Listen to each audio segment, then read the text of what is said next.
Zambia, home to 17 million people, where there's one doctor to every 12,000 patients. Mothers at this rural clinic are seen by trained clinicians. Complicated or unusual conditions will be examined by a virtual doctor like Daniel Grace in Crowborough.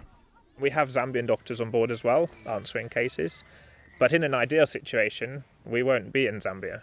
The system will exist and the Zambian doctors will answer it, which is what we're working towards, and then we can go somewhere else and use that same template. And I think that is important. And then the second thing that we tell people is that you need to have technology that is reliable but cheap. So how does it work? Well, a Zambian doctor will fill out the patient's details on a phone app. Daniel will access that information and issue advice. Sometimes that advice is life-saving, as in the case of a child that had 60% burns to his body.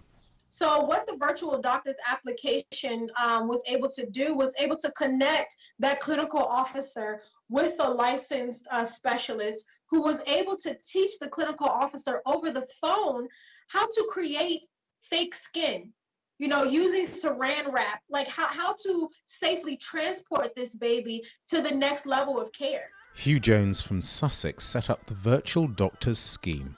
Telemedicine now has suddenly been brought to the forefront all over the world and in the UK. So there is opportunity to take what we've developed in Africa and implement it in the UK as well. There are around 140 virtual doctors around the UK. Each one is busy working hard in the NHS. Some say British doctors should concentrate on the COVID-19 crisis here, but Daniel Grace says the pandemic is a global problem, not a local one. If you look at how quickly COVID spread around the world, if we don't try and help other countries, whether that's Zambia, whether that's South America, anywhere, we need to unite to try and answer people's cases and then try and help. There are more than 750 cases of COVID-19 in Zambia, with 3 confirmed deaths.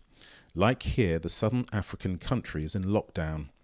If the global pandemic is to be beaten, the work of virtual doctors will be an important part of the fight.